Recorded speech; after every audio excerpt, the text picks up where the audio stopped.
repeats without change. The opinions expressed here are those of the author, a columnist for Reuters. Cash to 3-month spread widest since January 2007. LME stocks have fallen off market. Metal unknown. LME zinc spreads. TMS NRT.RS2Y6 WEMs by Andy Home, London, September 26. Reuters. Zinc bulls have been waiting a long time for this, but the slow-burning supply crunch has at last travelled all the way down the supply chain to bite holders of short positions on the London Metal Exchange.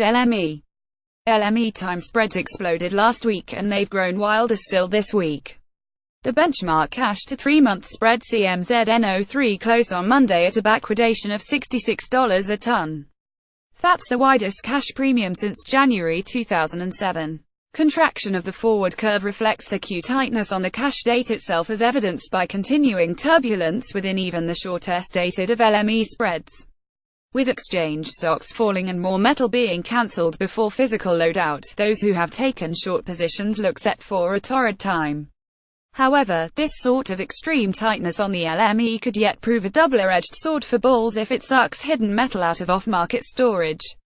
Graphic on LME zinc spreads, Cash 3S and Tomnex TMS NRT.RS2Y6 WEMs. Who has all the zinc? The whole front part of the LME zinc curve is now showing signs of extreme stress. Tomnext, that curiosity of the LME's complex trading date system, has been trading in backwardation since the start of last week. The cost of rolling a short position from tomorrow to Thursday has this morning been as high as $15 a ton. The cash to October spread CMZNOV7 flexed out to a $45 backwardation on Monday and around $40 this morning. The mechanics are pretty straightforward. The LME's market positioning reports have shown one entity controlling 5,080% of available LME stocks over the past few days. Less than OLME WHL greater than it was briefly joined by another entity with a similar size cash position at one stage last week, though it had dropped out of sight by Friday's close. However, the one that remained still controlled 5,080% of stocks. Factoring in cash date positioning, its dominance was even greater, accounting for more than 90% of non-cancelled stocks. Less than OLME WHC greater than someone has all the LME stocks and they're making the shorts pay, albeit within preset limits dictated by the exchange for such dominant positions.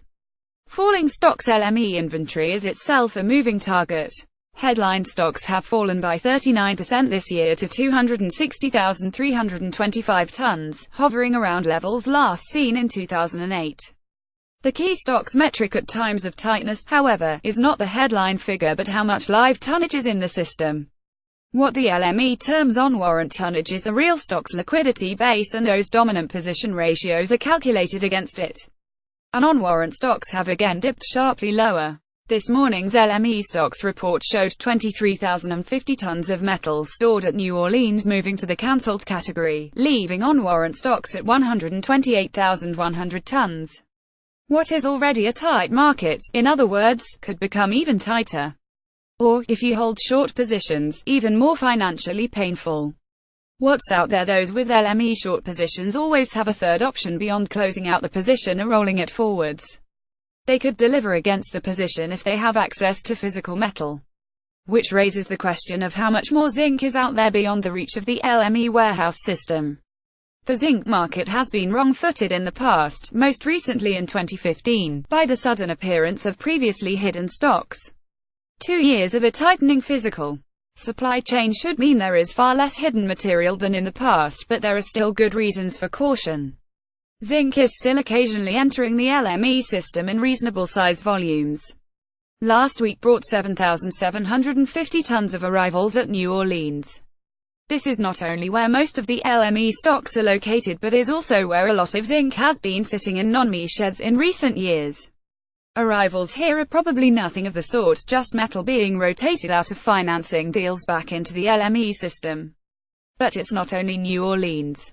The previous week brought 28,425 tons out of the statistical shadows into LME warehouses in the Belgian port of Antwerp. The extreme tightness on the LME market, in other words, may not be fully reflective of the physical supply chain. China imports fail to impress. Another reason for caution on physical availability is China's relatively weak call on metal this year. Imports of refined zinc have picked up to more than 60,000 tons a month in both July and August, but cumulative net imports of 302,000 tons over the first 8 months are still 6% off last year's pace.